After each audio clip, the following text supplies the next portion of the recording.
Joining me now on the Knicks Film School Podcast, I'm full transparency. I'm very excited to do this one because, as you know from listening to the show, I talk about the Knicks basically 24/7. So when I get an opportunity to kind of still talk about the Knicks, but also not really talk about the Knicks and branch out a little bit, it's exciting for me.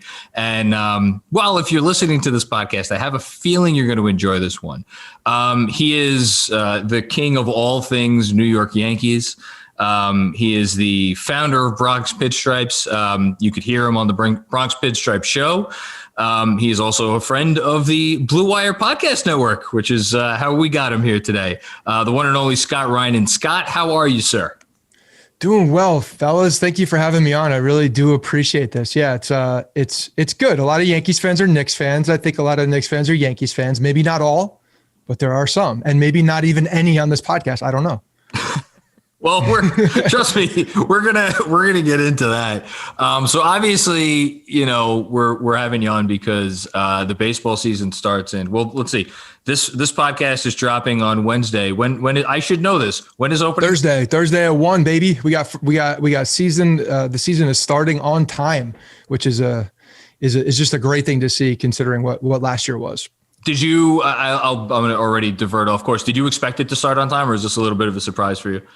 Yeah, I think so. I think this year they seem to have ducks in a row a little bit more, right? I mean, it wasn't new, I guess, whereas last year it was new. Last year, this time, I think it was March 14th, the Saturday, we had, we do some events, and we had the George Steinbrenner Field. We had 200 people coming to a game down there at spring training with bullpen club up top reserved for 200 people up there. And we had to cancel the event like 2 days before that. So it was a wild time. They were adjusting on the fly this year. You know, they've gotten some time underneath them where they can adjust to the protocols, and, you know, hopefully some of these guys are getting their vaccinations as well. So hopefully we will see a full season. I hope so too. I mean, look, baseball is, Look, this is the mecca of basketball. It's part of why I love to do this podcast. But like, I'm the son of a man who worships Mickey Mantle. This is a baseball town. It's always going to be a baseball town, I think, first and foremost. And we'll talk about that a little bit more later. But it's a big deal when a new baseball season starts. So I'm excited. I'm happy. It's probably going to get off, hopefully without a hitch. Before we get into the nitty gritty of some of maybe the interplay between these teams and the fan bases and all that kind of stuff, how are you feeling about the Yankees going into this year? That's probably a good place to start as any. Yeah, definitely. I'm excited. Again, I think the majority, you said it right. Like, baseball is the start of a new sports year, just in general. You have springtime, you have baseball. It's just the sounds, they're different than other sports. They're just a little different. And I think we all grew up with baseball as being that romanticized sport more than probably any, because of the outdoor, because of the fact that we all play young, and, you know, it's very much a family game that's passed down. You watch it with your family. You do a lot of different things that have to do with getting together. So that alone, because of last year, I put it on a pedestal even more, right? Because I missed it. Every year of my life I've had that, except for that one time. And it was just very strange. So I'm very excited. The Yankees specifically, I think they have an opportunity to go out and win a World Series this year. I think that's what they try to do every single year, obviously. But this team is ready to go. They were ready to go last year. They were ready to go the year before that. They should be ready to compete on a yearly basis. The Yankees, the ownership, the Steinbrenners put them in a position, I think, to do that. And it's a matter of just coming through in these clutch moments. It's a matter of having enough depth. They've been riddled with injuries over the past few years, as of, you know, a bunch of clubs, but the Yankees really have been hit hard. So they've found some depth pieces. You know, they found some guys that I think they didn't expect to come out and to be major contributors. And then there was a youth movement really kicking off in 2016 with the new wave of homegrown Yankees that we were getting, which is just fun. That's like I think one of my biggest joys in when I'm watching the game is watching some of the young guys develop, and the homegrown guys, of course, like those are the ones you root for the most. It's like having a guy drafted, like that's the guy you're rooting. That's your guy. So I'm excited for it. The pitching staff's going to be interesting. They have a bunch of veterans sprinkled in with Garrett Cole and a couple young guys too that could make an impact. And then the offense is loaded. I mean, if they stay healthy, they're going to be up there with anybody. So I'm looking forward to it. It's going to be a lot of fun. So you just said something that is, I think a lot of Knick fans can appreciate. And you just said something that as a Knick fan, I can't relate to no matter how hard I could possibly try. The youth movement thing in terms of like, that's been really fun for you. Like I've spoken about it on this podcast a few times, like the 2018-19 Knicks season, which if you remember it, God bless you, because you shouldn't. They won 17 games but we had Mitchell Robinson, who's obviously now hurt, which sucks, but like he was coming up, he was doing exciting stuff. They had Frank Ntilikina here, who was drafted the year before. Last year we got RJ Barrett. It's like, I'm with you on that one. There is something about when you draft a kid and the kid comes up in your system that's awesome. The other part of it, when you said the Yankees, it's the Yankees. We expect to win the World Series every year. We try to win the World Series every year. That is such a foreign concept to myself, to most Knicks fans. I don't even know how to relate to that. Like we're sitting here watching the season, and as Andrew was just talking about before, we're sitting here, we're 24 and 23 as we record this.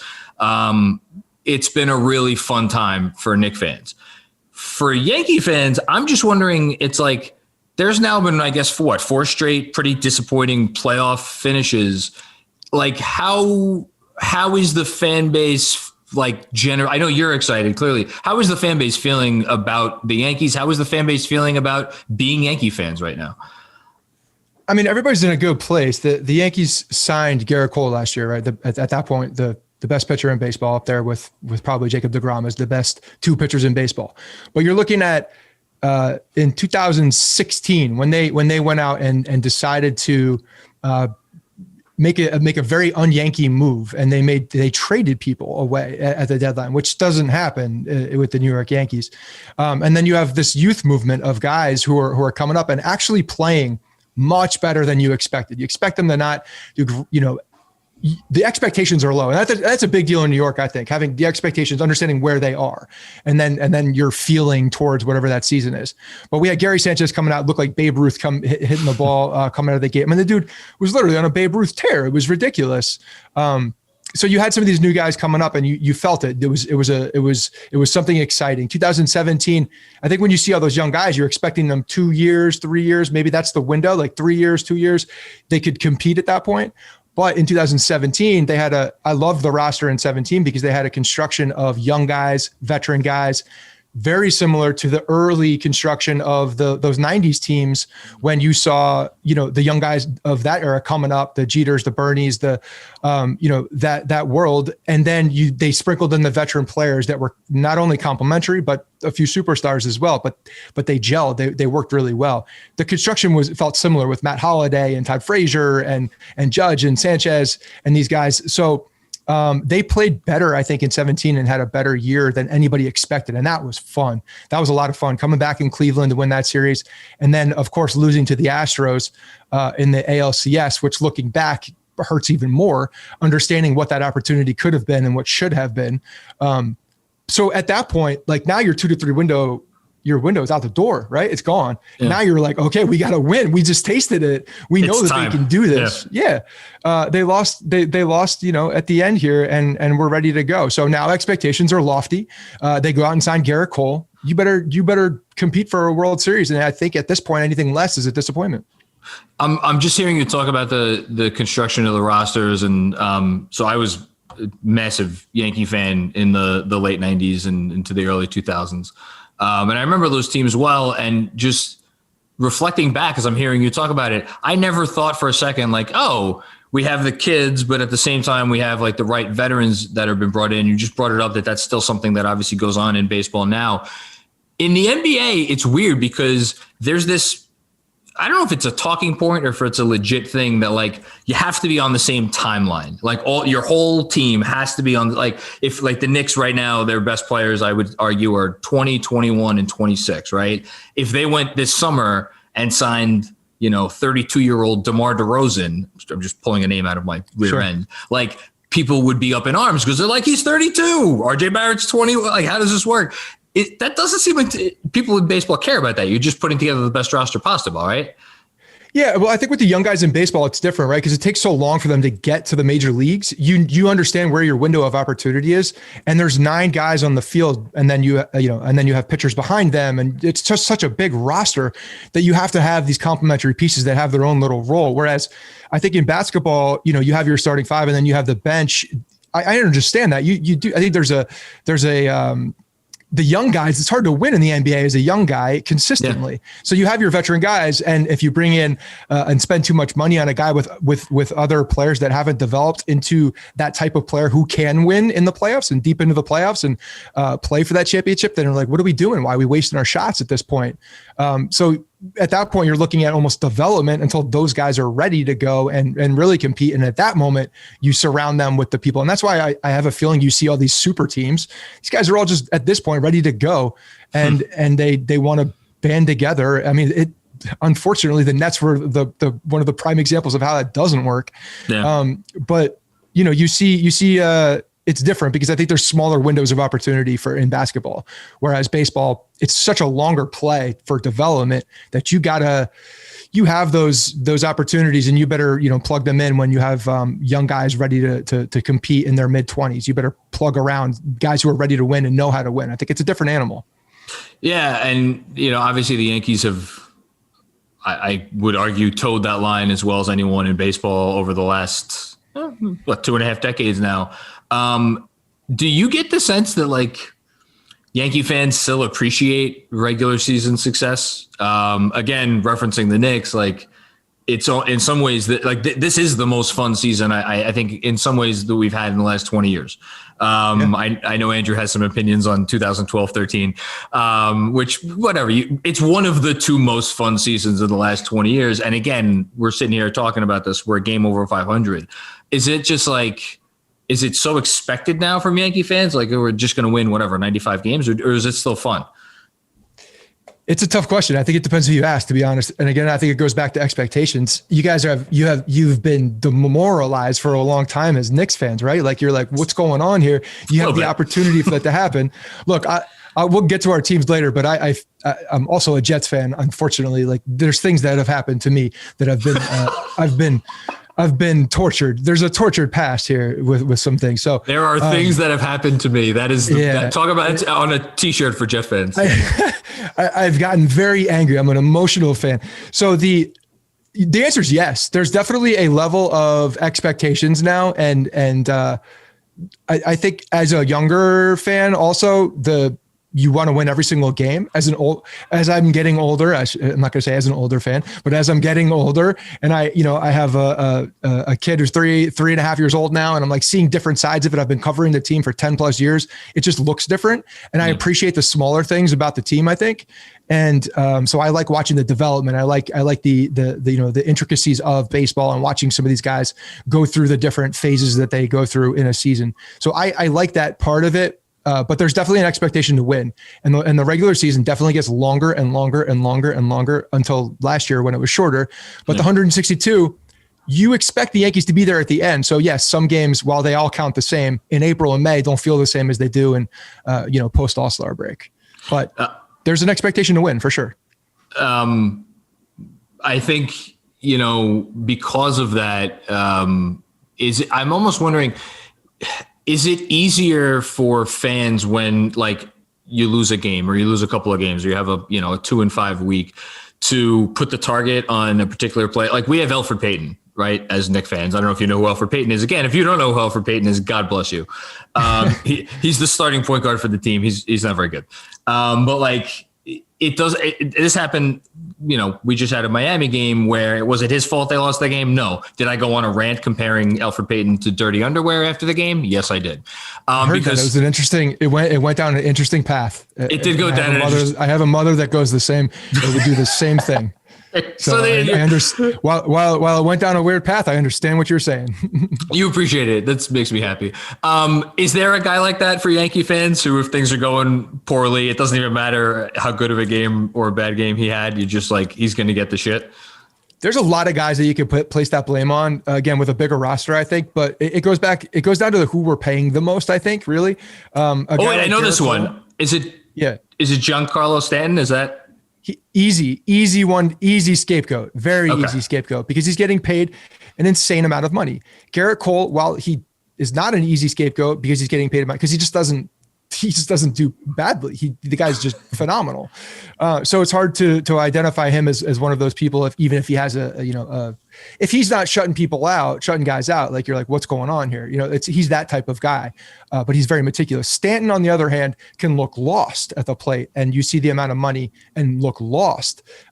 But at other points, you remember, like, the guy, when he's locked in a good place, he's lethal. So, and we saw that at the end of last year. Stanton's a great one. Gary Sanchez very much is a scapegoat, big scapegoat, a guy that shows all the potential in the world. Again, like I said, 2016 came out, guns blazing, ready to go, and just hasn't. 2017, good year, but has definitely had some terrible years on top of that. So when you see expectations, for me, it's more the guys that have the potential and then don't live up to it drive me nuts. They drive me insane. The guys that have the physical abilities, the tools ready to go, and you're like, why is this not working? This should be working. Why is it not working? And those drive me insane.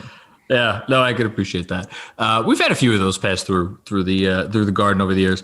One thing you guys haven't had to deal with for seemingly forever, 2.5 decades, is finding a new person to call the shots, because Brian Cashman has been at this now for, I believe, 26 years. In the NBA, we have Pop with San Antonio. This is, I think, his 20.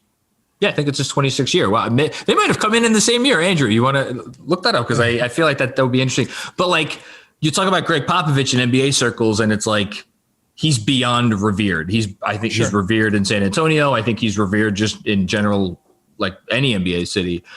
And I feel like, just again, from my vantage point, kind of an outsider looking in, Cashman isn't quite held in that regard. Is that because he has the open checkbook, or am I misreading it? Is he actually held in or do Yankee fans want him on the way out?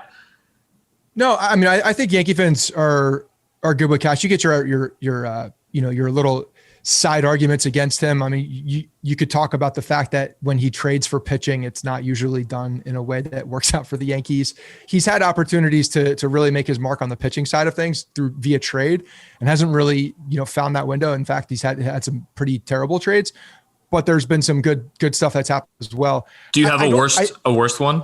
Is there there's a couple worst ones. Yeah. The off the top of my head. So the Michael Pineda for Jesus Montero. Jesus Montero was a number one prospect coming up at a time where there just weren't very many good prospects for the Yankees. Catcher, right? Catcher prospect. He was a catcher. Yeah. But some would say he was probably better to be at the end of his career. He was fighting ice cream guys in the stands. Like that was the relationship when he went to Seattle. But that was for Michael Pineda. It didn't work out on either side of it. But you look at some of the Sonny Gray is another it just didn't work out. But you look at what they gave up for him. It really wasn't anything that amounted to anything else on the other side. So he's just missed on some, but there's also been some good, position players. And also, I don't think across baseball that when you look at the GMs, there's as much I don't think it's looked in the same light in baseball as it is in basketball. I feel like the basketball fan, the hardcore basketball fans, very much know what's happening on all of the other teams. Whereas baseball, you could be a hardcore baseball fan in a given city and really just not have a full landscape of what's happening across the league. So many teams, so many games. I don't think it's as much. I think Brian Cashman among GMs has one of the best reputations and has, a solid reputation across baseball for sure. And he came up with, under Gene Stick Michael, who was the architect of those 90s teams. So there's a organizational, he started as an intern. He's got the story that came up through the Yankees, and he's been there through a lot of the good times. And then, this lull since, 2009, but I think he's got a very good reputation overall. Yeah, and thank you, Andrew, who just looked it up. So Cash technically took over in 98, but he was, like you said, he was in the organization before that. So it's interesting because he came up in the midst of the championships, but they weren't his teams that he built. So really he only has one Is that how it's looked at by Yankee fans, that he only has one, that's only one is like really his championship, or is that not how people see it? Well, I think the early teams for sure were Stick Michael. Everybody kind of understands that Stick Michael was a big reason why those teams were put together in the way that they were. So yeah, you look at some of the bigger moves that Cashman made, looking at when CC came over, and they really made a run there. Brian McCann, that's a big legacy for him, and he needs to back it up for sure. And with this young crop of talent, that's why everybody at this point, they're getting older. We're getting out of arbitration. We're about, ready to either, offer large contracts to these guys or not. They got to win. Like, this is a big 2-year window for the next, for Brian Cashman and for Aaron Boone, because they have this talent ready to go. Aaron Boone is good manager. It depends who you ask. I think he's all right. I'm asking you. He's fine. I mean, he doesn't do anything. I think that at this point in baseball, a lot of these guys are such relationship driven managers. Okay. There's so many decisions being made in the with the nerds, as we say, in the tunnel, as all the stats are really, making these decisions for these guys, or influencing them in a heavy way. So you look at what the actual impact of a guy is to me, I go to the playoffs. I start looking at these big games and understand, like, okay, do you have a pulse for when a guy's ready to come out? Are you looking at just numbers? Look at last year with Kevin Cash pulling Blake Snell in Game 6 when he was ready to go. He was cruising, and he was at a specific pitch count in an inning, and he pulled him because that's what they do. Doesn't matter what's in, there's no eye test. It's just what they do. And I think there's too many of these guys that unfortunately fall under that path. And Boone's trying to, I think, establish himself as a guy that he can make these decisions. And I think he's getting better at it. But, I think that he's made some bonehead decisions too. He made some really big bonehead pitching decisions that just, you see the inexperience a lot. Okay. So I'm okay with him though. Right now, I don't think I don't think we could do that much better or that much worse, to be honest. a ringing endorsement if there ever was one. Two-parter now. I'll preface this by saying the Knicks, again, just played the Heat.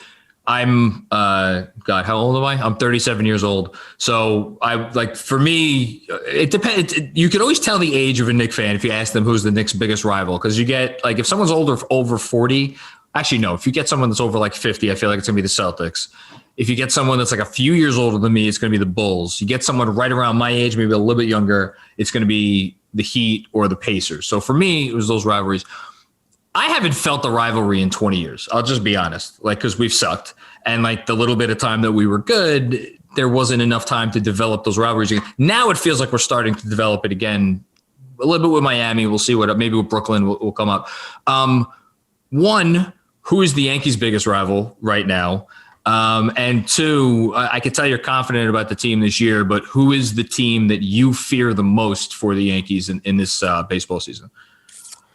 So you're right. The rivalries, they change, and it depends on who you're asking based on I think the age, when you started watching it. So the obvious answer, the easy answer here would be the Red Sox, but it's not the case. That's definitely not the biggest rival really on the field anymore, because they're, I think unfortunately you go back to, 2004 when the Red Sox came back and they won and they beat the Yankees and they came back from a 3-0 deficit. And then they went and they won the World Series, and they won a couple more World Series. At that point, there was just a different feeling between the teams. The Red Sox had won, whereas before the Yankees had always won. There was never an opportunity when the Yankees didn't win. They always flushed it out and beat the Red Sox. When you get that little bit of a taste of winning, the rivalry feels different at that point, right? And then you go through a period of time where a team's not good and it dies out. It just dies out because it's not as much fun. It's not heated anymore. And the players have all moved on. So now you're in a new group of players and you're trying to establish those same feelings with the same guys, but you can tell that they don't feel it as much on the field. And that definitely comes through, I think. Yeah. So I'd say right now, 2 years, it's the Astros were definitely the team. In 2017, I hated the Astros more than I hated anybody. Then the whole scandal thing came out. I hated them even more with a much larger disdain for very different reasons.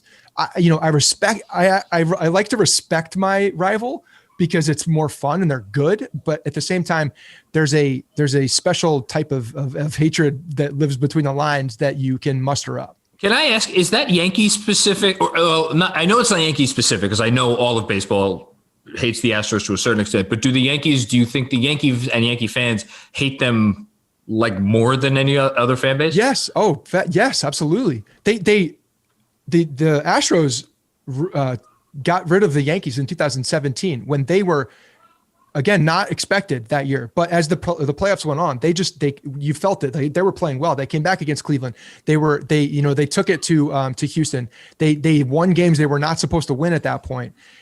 And then it was over, and the Astros beat them. And you look back at that window and how that could have changed what 2018 was, what 2019 was with the Yankees after a team that if they win that series, let's say they don't have the cheating scandal, they don't know the pitches that are coming, and the Yankees come out and they go to the World Series, very good chance they win that World Series. Now that's a different team, right? A different feeling. They've won an ALCS. They've won a World Series, or even getting to a World Series. As kids, as young players. As kids. I mean, talk about the level of confidence you have now as a player going into that next year. And there's who knows how the history books change if that's the case. But I do think it does change. I think that you could see the Yankees going on a bit of a run there. And yeah, so that it when you look back at how that happened, now that we know, it stings. It does. There's no doubt. So, and the fact that they just don't shut up and they downplay it and they just keep talking about it like it's nothing. It's like, what are you doing? You cheated. We all know we know you did it. And they're just arrogant as all hell. So yeah, we don't like them. And I say we as a fan base. Well said. Tampa's getting up there though. Tampa is definitely a team that is. They've gotten good, man. They're also very they're not top heavy. They're pesky. They're balanced all the way through. They got no name guys that coming out that are throwing 100 miles an hour. The stable of horses that they say they had in their bullpen.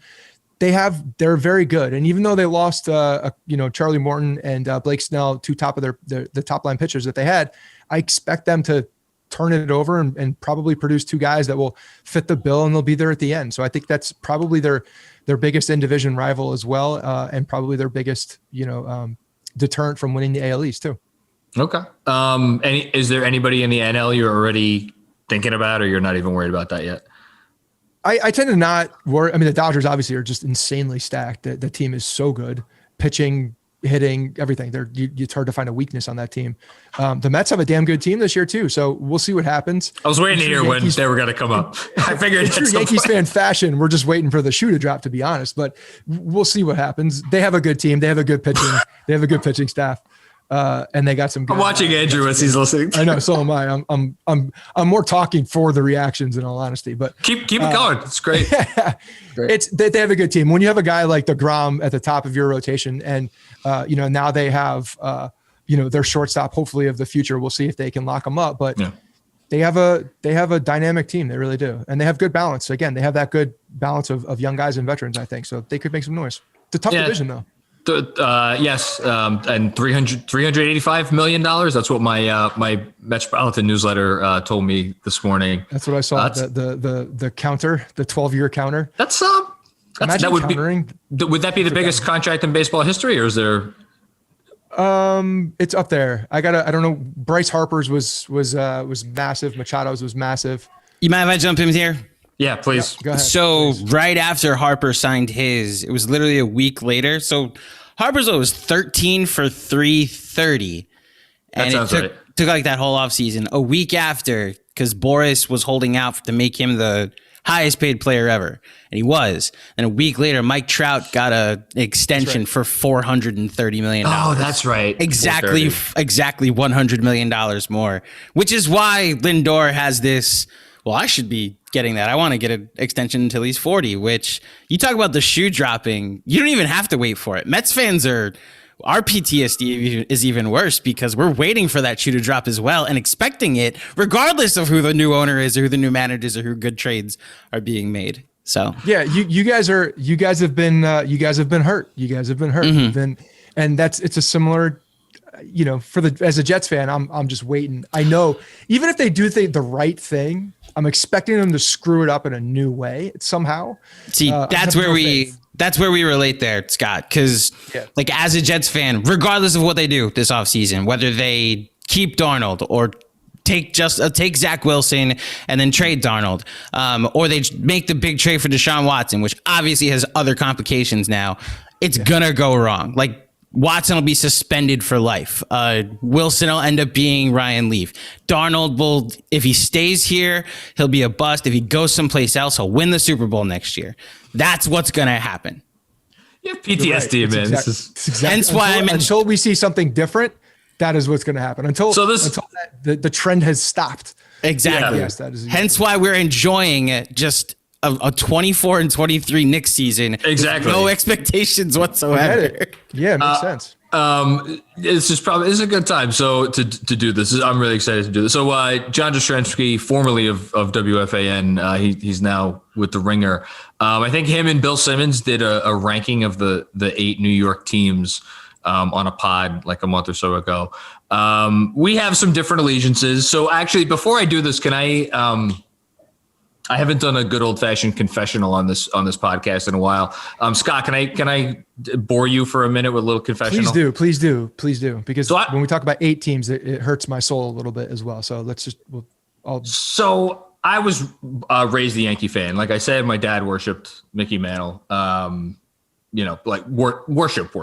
We all have stories about our older, our people in our family, like Mickey Mantle was this guy. So like, there was no choice. I was going to be a Yankee fan, and it was great because I was, for 96, I guess I was 13 years old. So you could do the math. And then like stuck with it all through the 2000s. I remember the World Series well. And then my life started to get busy and do some other shit. And like, I was finishing up law school and like whatever. And like, I didn't have that much time to pay attention to baseball. And the team was it was boring. It was boring as all hell for a few years there. And I just kind of fell out of favor with baseball in general, but specifically the Yankees. I'm like, I don't enjoy watching that. And I think that speaks to me as a sports fan. And I'm like, I feel like old school baseball heads always talk about how like, this is a sport for like real sports fans, as opposed to someone like me who's like, I need the bouncing ball to always be doing something. So anyway, this is a long way of saying I got a little bored of baseball. And then I met my wife, who is a diehard Met fan, born and raised Met fan. And we got engaged. It was right as, at that point, I guess it was the big, well, it was Harvey, there was DeGrom, it was Syndergaard, and it was Matz, and I'm forgetting, Wheeler. How could I forget that? So I kind of then adopted the Mets, and we watched, before we had a kid, we like watched the Mets all summer. So I just wanted to preface this conversation by admitting that. And I realized that I have lost the respect of every one of my listeners, Mets fans, Yankee fans. But I just wanted to say that, and I wanted that to be out in the open before we do this. So with that in mind, I would now like us to rank the 8 teams in terms of, well, how should we do this, Andrew? How do you think in terms of fan devotion, relevance, allegiance, like what are we ranking here? If it's a power rankings, the thought I had, because the reason I suggested this to you, John, that pod with Jastrzemski and Simmons was so infuriating because Simmons has been in LA since 2000, so he thinks he knows what's happening on the East Coast. It's like, oh yeah, this is absolutely how like the Nets are coming and they're gonna take over. And then Jastrzemski just kind of went along with it. And I thought 2 people who actually cover New York teams can actually fill in the blank of this is a blank town, Yankee town, Knick town, and in that order. So if you wanted to do it with the qualifications being team wins a championship, how big is the parade, and go in order of crowd size. That is how I think is the best way to do it. Ooh, that's an interesting one. Well, let's start with this. Is there any discussion about who the top? There's no discussion about who the top team is. It's the Yankees. It's the Yankees. I am inclined to say the Giants are second. I think it's a clear number 2, to be honest. Say it. Who? Hold on. I have to get one caveat here. I grew up in North Jersey, so I'm from Bergen County. there are other teams in play for me. Like I grew up a huge Devils fan. So that was like a big play for me. We'll get to hockey. I understand nobody cares about hockey, Boomer, but when you're looking at the a Giants team, you get New York and New Jersey, right? You have two. You're pulling from both places. If there's a New Jersey team, you're not getting people from New York that are going to be a Devils fan. It's not happening. Yeah. There are split things. So I understand the Giants. I think it's the Knicks though. I think it's the Knicks. Do you really? Because the Knicks fan base is so diehard that they have been bad for a long time. I don't have to tell you guys this or anybody listening to this podcast, but the appetite for a good Knicks team is so, it seems, I can feel it. Like it's so dire, like it's needed in so many people's soul that I don't think it's the same as any other team. Like I really think that it runs so deep with the Knicks fans that would, if the Knicks were to win a championship next year, that parade would be stupid. And I think it would be way bigger than a Giants parade. I mean, I wouldn't remember the parade because I'd be so drunk. Right. But you have to wear like a GoPro. Yes. Here's the reason why my inclination was to say the Giants. I get emails and DMs all the time from older Knick fans who talk to me and they're like, I've been a season ticket holder for X amount of years. Like I remember watching Frazier. I remember watching Monroe. I remember like this and that. And they're sent to me as like, I've gotten them like kind of back interested in the team a little bit, which I'd love to hear that. Nothing makes me happier. But by the same token, the implication is that they have lost interest in the team. And who the hell could blame them for losing interest in the team? And I think there's a lot of people out there like that who then had kids. And if they've had kids over the last 20 years, they weren't raising their kids as like diehard Knick fans. They were just like the kids were going to do what the kids want to do. As opposed to the Giants and the Giants have been bad a lot over the last 20. I mean, they have the 2 Super Bowls, but they've also been a lot of bad. It's only 16 games a year. So like you can be a Giants household, doesn't matter how much they suck you could tough it out for 16 days a year. Whereas if the Knicks are bad, you start off and they're bad and you're someone who used to watch the Knicks in the 90s or the 70s or whatever, like you're not going to give a shit past the first week or 2 weeks. Like that's my only rationale for saying that I think and the reason and that's how I think Giants fandom has persevered more through generations. I don't know if I'm making this point. Maybe you just disagree with me, but I hope I'm making the point clearly. No, I think it makes a lot of sense. I think it's very close between the two of them. I think it's close. We're talking about like a championship next year, and we're looking at what the two teams, because the Giants have won, they've seen it. It's not as it's fair. In relatively recent history, whereas the Knicks have not, and it's something that would be. I don't know. I think the city, you see how the city comes out for when there's a 500 team. Like imagine if they were, well beyond 500, what the city would be like. And I think that that's when you start to see like the bars start, in a normal world, non-COVID world, you start to see the bars go nuts for games for the Knicks. And it's happening not just on Sundays, but it's happening throughout. So there's more opportunity for that discovery as well for new fans. And I think the city becomes alive, and I feel like you could definitely capture a lot of new fans as well. But those old ones, the ones that have been waiting for a long time, this is like, that's when they go to the nun who's been living for however long. They're like, we got to see this championship. So I think it's close though. I really do. I think you can flip flop either one of those. So let's call Knicks 2A, Giants 2B. 4th place, got to be the Mets, right? Right? I have the Mets. On my list. I do. Okay. It gets interesting from here, I think, because Andrew just made a face. I don't know. I think no. The Mets fans, they come out. There's no doubt that there's a big fan base, and I think the parade would be big. But yeah, so I have Mets. I have Mets as well. I do. I think we all agree on Mets. It's a baseball town, like you said earlier. I think at the end of the day, it is a baseball town. There's 2 clear teams here that have very loyal and dedicated fan bases. Whereas basketball, I think, is a little different. Yes. Well, we're getting to the other basketball team. Jets 5th. Do we need to have a Rangers discussion? Do people have Rangers discussions anymore? Do people talk about hockey?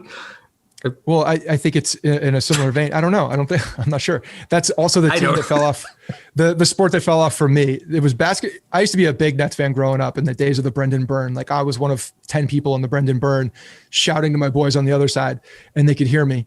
And, and then the Devils, I was a huge Devils fan. So those were my teams. But when you look at, the Rangers do have a very dedicated fan base. I think is also, they're yearning for the next championship as well. But I think the Jets, in a similar vein, you're capturing Long Island. You get a lot of Jersey. I think the Jets would be bigger. So I do have the Jets after the Mets. So we got Jets 5th, Rangers 6th, which leaves us with the Islanders and the Nets. And I put Devils on my list out of respect. Out of respect. I'll say it. The Nets deserve billing over the Islanders. It's the Nets, but I don't know who's coming to that parade. That's the problem here. I have been out of the loop as far as like the hardcore Nets fan. So what was it? 2012, 13 when they went over? That was the year, right? When they left Jersey. The way that they did it rubbed me wrong. The way that they was just like, it was just like, forget about what's happening. You know, they're bringing back the jerseys now, trying to like reinvigorate that fan base. I don't know. It didn't sit well with me at the time, and wherever I was in my life at that time as well, it didn't sit well with me. So I was not like at that point. I was a big Nets fan growing up, but at that point I was okay with leaving it. Right, like I didn't follow them over. But I'm curious who goes to that parade. Like, how's that parade huge? Is it people from Brooklyn? Is it people from Jersey? Is it a mix? What is it? I'll say this. I made a joke at the Nets expense a few weeks ago. I saw your video about that, the whole fan base. So it's an interesting dynamic. It is. They're getting fans. I think they are getting some fans in Brooklyn, but to your point, like, the institutional knowledge, I don't know if that's the right term for it, but it's just, is it a fifth of Knicks fandom or for that matter, Jet fandom or any of these other teams that we're talking about? I don't know. But it's interesting to hear you talk about how it rubbed you the wrong way, because I could see that. Andrew, any closing thoughts on the list? Okay. So, John? Yes. The Knicks parade would be 5 times the size of the Giants parade. Just flat out. The Knicks haven't won a championship since 1973, and there's more Knicks fans than I think. Like, the Knicks are the Cowboys. Maybe because I'm like in my close knit group of. There's my friends that I have through the Knicks community, and then there's like my friends that I've had throughout my entire life, and then my family and friends. Nobody gives. I'm the only one who gives a shit about the Knicks. But you opened this show talking to Scott about how fun the 2018, 2019 season was, where they won 17 games. That's what Knicks Film School like took off during a season. They won 17 games because people care about this team to an irrational level. Complaining. But is it a niche? Yes, that's that too. But is it a niche? That's what I always come back to. This is a niche list. No, but I'm saying in terms of like, it depends how we're characterizing the list. Is it just like the total? Is it how deeply the most intimate group of fans care, or is it about the most people that care? And it doesn't matter if they care the most, or like there's different ways to define this, and that's why I think it's an interesting conversation. Well, I'd actually go to Scott then and ask: is there any argument to put the Knicks over the Yankees? That the Knicks would be one? No. You think no matter what, this is a Yankee town before it's ever a Knick town? I think practically every Knicks fan is a Yankees fan for the majority of them. That's at least growing up. That's the way it was always Yankees, Knicks, Rangers, Giants. And then, the flip side, some people get mixed up in the middle, as I did with, different relatives pushing you into allegiances by bringing you to games as young kids and ruining the rest of your football life. That's a completely side topic, but I think that the Yankees are the team in New York, but I really don't think the Knicks are all that far off. But Yankees fans come from Connecticut, they're upstate, they're coming from Jersey, they're coming from there. It's just a huge fan base because there are so many games also on a baseball, schedule that there's more opportunities to become fans, I think. My only counter would be that if you're a Yankee fan as long as you've seen 5 championships. So not that you get sick of it, but the immediacy of, oh my God, the Knicks actually did it, would actually create like a once in a lifetime thing. No, if that's a different conversation though. Right. So that's why the parade side is what I went to. It leads into this one for the Knicks and the Giants, because I think because of the situation, the Knicks would be much bigger. Do I think the fan bases are bigger for the Knicks, like larger, or the Giants? They're probably close, but the excitement for a Knicks championship and a parade, if that's how we were doing it. I think honestly, like, that would be huge. Forget New York. I actually don't think that there's another. Let me make sure before I mean, Cleveland Browns come to mind, but it's Cleveland. That's a Cleveland thing. There are people that are Knicks fans in California that would lose their minds. California, there are people who would fly, like that would travel days to be in New York for, like, I've talked about this on live streams. I get DMs from people in every country and every continent in the world all the time saying, you're my, source for Knicks. And these people stay up until whether it's 2 a.m, 5 a.m, get up at, or they're watching at 10 a.m. They're diehards. And I do think that a Knicks championship would be the biggest moment for any team in professional sports right now. That I'll say. Then back to the point you guys made, this is absolutely a Yankee town. And it goes back to what's happened to Boston, because that was a Red Sox town, a Bruins town, a Celtics town for the longest time. Then sustained success by the Patriots turned that into a Patriot town. So the Yankees run in the late 90s. And to be honest, Scott, like the Yankees have never rebuilt in my life. That one season you talked about where they traded everybody in 2016, they won 85 games and almost made the wild card. That's your rebuilding, Well, they rebuild in the middle of a season. Yeah. Right. Like it's the most frustrating thing. I've seen the Mets lose 95 games three times. I'm not playing victim here. I'm not playing victim. I'm saying it was different and unique to the Yankees, and it was fun to watch because they don't ever make trades in the middle of the season. That like getting rid of, and they won those games because guys came up young and played well, which was fun. They didn't trade for a guy, you know what I mean? Like they had their youth do it, which was a different thing. It was just different. Well, then the only other thing I'd offer, and Scott, you can help me on this. Is there any way we put the Jets lower? Because I got very apathetic about that football team this year. Possibly. I think the Rangers could go. I think the Rangers could hop over the Jets. I do think I could see that happening. It pains me to say that because I grew up hating the Rangers more than any other team. I've never been I've never been like a New York fan to like not like the other team. Like I've never had a problem with the Mets. I've never had a problem with the Giants. I've never really had a problem with the Knicks. I didn't like some of the early 90s guys, or the 90s guys, but I hated the Rangers. Stephon Matteau can. Oh yeah.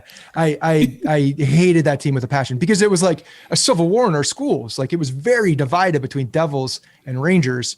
Growing up in North Jersey, it was very divided. It was very heated. So, and it was a time where both teams were good. So it doesn't happen that often. I don't think it's funny you mentioned it. I don't think there's that dynamic between Giants and Jets fans. It's conversations about like who sucks more. Like no Giant or Jet fan is going to defend themselves to the other side. As a Jets fan, you can't. I don't even know if you can as a Giant fan. I don't follow them closely, but Giants beat the Patriots twice in the Super Bowl. They're my heroes. Like I have no animosity toward the Giants. Yeah. Same. I agree. I don't think you could put the Jets lower, and just because it's football, it has less to do with the Jets and more to do with football to me, as opposed to I agree hockey. with that. Yeah, I agree with that. Plus, there's a yearning for it. And let me say one last thing on this topic, if you don't mind. The Yankees Knicks thing. Don't forget it's been a while since the Yankees have won a championship too, in Yankee world. So our fans, when you think about the expectations for Yankees fans, not the outside looking in, but the Yankees fans, it's been a long time, and it pains us. We need to win. So there's going to be that parade is also going to be nuts. A lot of the same fans. You just reminded me. There is a I don't know if it's a meme on Twitter.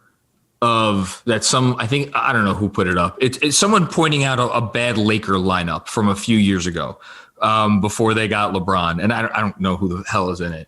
And talking about how the pain that they endured all the way up to last season when the Lakers won it all. And I guess their last championship was 2010 with Kobe Bryant and Pau Gasol. And like Knick fans predictably made fun of it because it's like, really? We've seen some things. Do Yankee fans genuinely feel like they have had a hard go of things? I don't think it's a hard go. I just think it's I think we're ready to just. I wouldn't say it's a hard go. That's not it. That's not the sentiment. It's okay because I understand what that looks and feels like. But that being said, like they should have won. There's opportunities where they could have won. And when you look back to like after 2009, after they won, and then there were opportunities missed. Like there are opportunities missed. So it's a little bit of like all right, we're ready for the next one. But it's not like nobody's playing victim over here. I don't think it's not that. At least the people, the Yankees fans that will be, real with you and not the ones that are just like spoiled, because there are spoiled Yankees fans. There's no doubt. But the hardcore ones, they understand that's not quite the sentiment, but we're ready for it. Like it doesn't temper the expectation or the excitement for when one does happen, and understanding that it hasn't happened in a while it makes it that much more exciting, I think. All right. I'm going to end it with, I'm going to ask you for 3 predictions. I'm going to put you on the spot here. Prediction 1 is easy. Give me your World Series prediction. Prediction 2, give me your prediction for MVPs in each league. And then last, Yankee specific. How do you think this Yankee pitching staff is going to work out? You referenced it a little bit before, talking about Cole and then everybody else after Cole. So give me your thoughts on those 3. All right. So Yankees win the World Series. Wouldn't be the homer that I need to be. I mean, they have the ability to do that. So of course, that's what I expect. I expect them to compete for a World Series over the Dodgers. I think the Dodgers are so good on that side of things. Though it would be a dogfight, but I think that the Dodgers are very good as well. So it would be a fight, but that would be an epic World Series. Yankees Dodgers. It's a classic that I think a lot of would be good for baseball. The Mets Yankees would be great too. I'll root for that. I'm good with that. Yankees Mets, like to me, when the city's alive with 2 teams, like that's a good time. Like, you want that rivalry to be up there. The second question was MVPs. Yeah. So I'll go Aaron Judge. If he's healthy, he's got the ability to be the MVP. If the Yankees are winning the World Series, you could definitely look at the Yankees to be, have an MVP caliber player up there. And then on the other side, I mean, it almost feels like it's too easy, but Mookie Betts is the best player on a damn good team. I mean, like the amount of support he has in that Dodgers lineup now is insane. So I expect him to put up just massive numbers. If we're looking outside of Aaron Judge, there's a number of guys that I think the White Sox are going to be a really good team. I wouldn't be surprised if Abreu put up another huge year and was right there as well. So I think that's another stacked team that's really ascending. What was the last question? Yankee. Well, it sounds like you kind of already answered because you think they're going to win the World Series. But I was asking how you think the Yankee pitching staff is going to work out behind Garrett Cole. Yeah, I think it's going to be like, I like the unknown a little bit for me, because I didn't want to walk in with the same shit we've been watching for the past, 3 years or so. So give me some new guys to get excited about. I'm good. I think Garrett Cole's going to have a very good year. Severino, I think is going to be coming back after the All-Star break. I'm excited to see him. Wouldn't even be surprised if he slotted in as like a back of the bullpen guy, depending on how the rotation was set up until that point. Really? He's done it before. Wouldn't surprise me. They're going to have an innings limit, a pitch limit on him anyway. Okay. So it would not surprise me depending on the timeline. But he was like the best young pitcher in like the world. It's been a long time. It's been a while. Oh, wow. Okay. You have Tommy John and then a lost COVID year. It's like, there's been a gap. So who knows? Like you see guys that go through that and then don't really come back the same. You don't know. I hope he's a fixture in that rotation for years to come, but he's not going to be back probably till after the All-Star break anyway. So I think it depends on what that team looks like at that point and what they need. Okay. Also, I think I could see that being in consideration. But Corey Kluber, I mean, he's not the Cy Young Corey Kluber anymore. So I have, I hope he just stays healthy and gives us, some good innings. I don't think he's going to be a dominant pitcher by any means. I think Jamison Tyone is a guy to look out for. He's second Tommy John surgery, redone his mechanics a lot more. He's got a much shorter delivery in the back of his arm motion, and he looks really good. I mean, he's got the pedigree to be a damn good pitcher. I'm excited to watch him. He's got a really good story off the field, has overcome cancer. Like the guy's just one you root for, easy guy to root for, who was, battling back from 2 Tommy John. So definitely excited to watch him. And then there's some young guys, Davy Garcia, Jordan Montgomery's coming back a first full year after Tommy John, could be very good. I think he's going to be a very good number 3, as we move on into the year. So I expect good things from him. Davy Garcia is a young kid, came up at the end of last year. He's fun to watch. He's got that little mini Pedro flair to him. But he also wears a 45 on his belt for Pedro. He's fun to watch. He's got the demeanor of a crafty veteran, but he's a young kid, 23, 24, 25 years old. So fun to watch. So I'm excited for them. It could go either way though. They could be destroyed with injuries at the same time in the first month. But your excitement is like, I'm like, it's real. You're ready. I could tell how excited you are. Yeah. It's when you have the unknown, to me, is the most exciting thing. I like the unknown. I like the fact that developmental, there's kids that are coming up that are ready to make a mark. Like that's exciting for me. It's awesome. The pure baseball part of me. I'm going to watch some baseball this year. I'm saying it. I'm committing. I'm making a commitment. I'm going to do it. No sewn jerseys in half of Yankees. Oh God, no. The confessional needs to stay in the confessional, not outwardly public. We'll keep this all between us. Look, I think I'd be a divorced man if my house turned into a Yankee house. So it's going to be a Met house. But I will watch the Yankees because it sounds like they do have an exciting team. What the hell? It's baseball, like you said. It's great. Andrew, anything else we forgot? No, if it helps, Scott, if I could throw an olive branch, I also have the Yankees and the Dodgers in the World Series, and I think this is another year where I'll get to stop hearing 27 rings because it will be 28 rings now. So. I'll make that prediction now. I understand what you're doing here, by the way. You're not reverse jinx, baby. You're not slick. You're not going under the radar here. What you're doing is you're again you're identifying the other shoe. It's going to drop. You expect that as a Mets fan.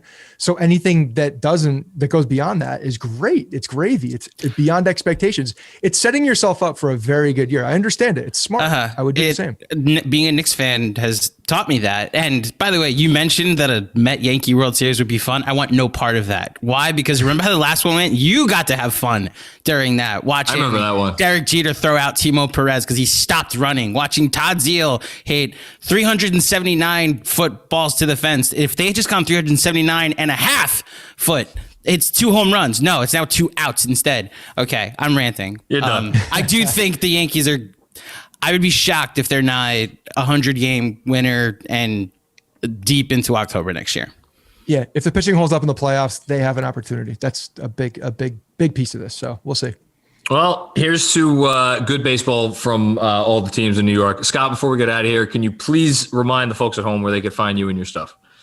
Yeah, gentlemen, thank you very much. I appreciate this. It was a lot of fun. You can find me on Twitter at Scott Reinen, Reinen. Bronx Pinstripes is at Bronx Pinstripes. And then finally, our podcast is at Yankees Podcast, at Bronx Pinstripes across all the socials. So, gentlemen, this was a great time. I appreciate the efforts here, and I'm rooting for the Knicks. I really am. I hope they do well. I'm not a huge fan of the super teams, to be honest. Like it feels dirty a little bit, if I'm being very honest. It is dirty. It is dirty. It feels a little. And it's weird, I think, a Yankees fan saying that because of the amount of money that went to teams.